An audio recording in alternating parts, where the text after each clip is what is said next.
Praise the Lord. ஆண்டவருடைய பரிசுத்த நாமம் மகிமைப்படுவதாக. கிறிஸ்துவுக்குள் பிரியமானவர்களே, உங்களுக்கு சமாதானம் என்ற இந்த காணொளி மூலமாக இன்று நாம் தியானிக்க இருக்கிற செய்தி கிரியையே சாட்சி. பழைய ஏற்பாட்டிலே அநேக பரிசுத்தவான்கள் சாட்சியாக வாழ்ந்திருக்கிறார்கள். எபிரேயர் 11ஆம் அதிகாரத்திலே இதை நாம் வாசிக்கிறோம். புதிய ஏற்பாட்டிலும் அவருடைய சீசர்கள் 11 பேர் சாட்சியாக வாழ்ந்தார்கள். விசேஷமாக அப்போஸ்தலராகிய பவுல் அடிகளார் அவர் வாழ்க்கையே சாட்சியாக இருந்தது. 2 தீமோத்தேயு 4ஆம் அதிகாரம் 7ஆம் வசனத்திலே இதை நாம் வாசிக்கிறோம். நாம் சாட்சி உள்ளவர்களாக இருக்கிறோமா?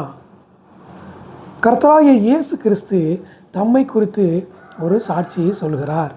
யோவான் 5ஆம் அதிகாரம் 31ஆம் வசனத்திலே, நான் என்னை குறித்து சாட்சி சொன்னால் அது மெய்யாய் இராது என்றும், கர்த்தராகிய பிதாவானவர் அவரை குறித்து சாட்சி சொல்கிறார். அது மாத்திரமல்ல, மனிதனாகிய யோவான் ஸ்நானகனும் அவரை குறித்து சாட்சி சொல்கிறார். இந்த சாட்சிகள் எல்லாம் முழுமையாக இராது. சிலர் அதை விசுவாசிக்கிறார்கள், அநேகர் அதை விசுவாசிக்கவில்லை.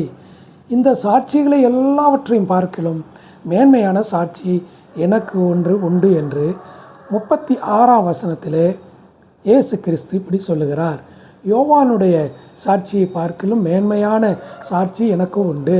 அது என்னவெனில், நான் நிறைவேற்றும்படிக்கு பிதாவானவர் எனக்கு கற்பித்ததும் நான் செய்து வருகிறதுமான கிரியைகளே பிதா என்னை அனுப்பினார் என்று என்னை குறித்து சாட்சி கொடுக்கிறது. அதாவது இயேசு கிறிஸ்து செய்து வந்த கிரியைகளே அவரை குறித்து சாட்சி கொடுக்கிறது. நாம் எப்படி சாட்சி கொடுக்கிறோம்? சபையிலே கர்த்தர் எங்களுக்கு இதை செய்தார், அதை செய்தார், நன்மையை செய்தார் என்று நாம் பெற்ற நன்மைகளையே சாட்சியாக பகிர்ந்து கொள்கிறோம். இது முழுமையான சாட்சி அல்ல. கர்த்தருடைய நாமத்தை மேன்மைப்படுத்த, மகிமைப்படுத்த மற்றவர்களோடு நாம் பகிர்ந்து கொள்ளக்கூடிய விஷயம். இது நல்லதுதான், ஆனால் முழுமையான சாட்சி அல்ல. நாம் செய்யும் கிரியைகளே முழுமையான சாட்சி ஆகும்.